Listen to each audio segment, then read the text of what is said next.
Efek konfirmasi. Efek konfirmasi adalah bias psikologis yang bikin kita cuma percaya informasi yang cocok sama keyakinan kita.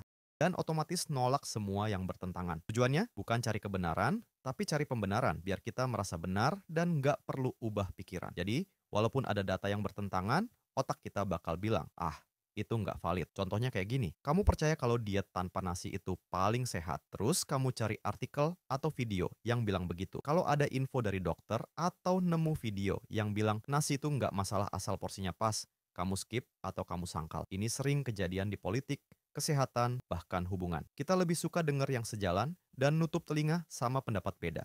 Dari Raymond Nickerson, tahun 1998, nunjukin bahwa orang akan lebih fokus sama informasi yang sesuai pendapat mereka dan cenderung mengabaikan fakta lain. Bahkan waktu debat, kita sering cuma cari pembenaran, bukan kebenaran. Ini juga bahaya waktu belajar. Kalau kamu mikir kamu nggak pintar matematika, kamu jadi fokus ke semua kegagalan dan mengabaikan keberhasilan kecil. Padahal mungkin kamu cuma butuh waktu lebih. Kenapa ini bahaya? Karena bisa bikin kita susah belajar hal baru, nggak berkembang dan gampang salah paham. Cara supaya nggak kena efek ini, latih diri buat terbuka sama pendapat yang berbeda. Dengar pendapat lawan, cek fakta dari sumber netral, dan tanya ke diri sendiri. Apakah ini benar-benar fakta? Atau aku cuma nyari alasan biar aku tetap merasa benar?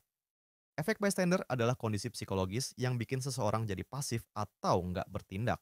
Cuma karena dia lihat ada banyak orang lain di sekitar. Tujuannya bukan karena jahat, tapi karena kita mikir, pasti ada orang lain yang bakal bantu. Padahal semua orang mikir hal yang sama. Contohnya gini, kamu lihat ada orang jatuh dari motor di jalan raya dan situasi sekitar. Banyak orang yang melihat, tapi nggak ada yang nolong.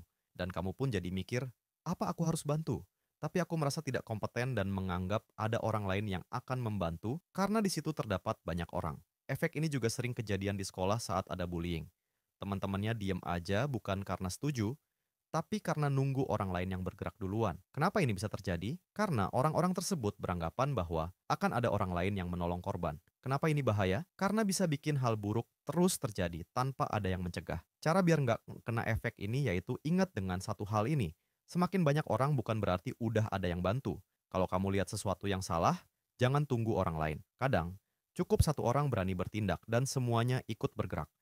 Efek Pygmalion adalah fenomena psikologis di mana harapan orang lain bisa memengaruhi performa kita, bahkan bikin kita jadi seperti yang mereka percaya. Sederhananya, kalau orang lain percaya, kamu bisa, kamu jadi ikut percaya, dan akhirnya kamu beneran bisa. Tujuannya? Secara nggak sadar, ekspektasi itu ngaruh ke cara orang bersikap ke kita, dan akhirnya kita merespon sesuai ekspektasi itu. Contohnya kayak gini, kalau guru ngira kamu pinter, dia bakal kasih lebih banyak dukungan, tantangan, dan perhatian. Hasilnya, kamu pun jadi lebih semangat, lebih percaya diri, dan kamu benar-benar jadi lebih pintar. Tapi sebaliknya, kalau orang nganggap kamu pemalas, kamu bisa jadi minder, malas usaha, dan akhirnya beneran gagal. Efek ini pertama kali diteliti oleh Rosenthal dan Jacobson tahun 1968. Mereka nunjukin ke guru-guru bahwa beberapa murid punya potensi besar, padahal nama-namanya dipilih acak. Tapi hasilnya, murid yang dipercaya itu ternyata beneran performa akademiknya naik. Ini terjadi karena harapan positif bikin lingkungan jadi suportif, dan itu ngaruh ke perilaku kita. Efek ini terjadi di sekolah, kantor, bahkan keluarga. Kenapa ini bisa efektif?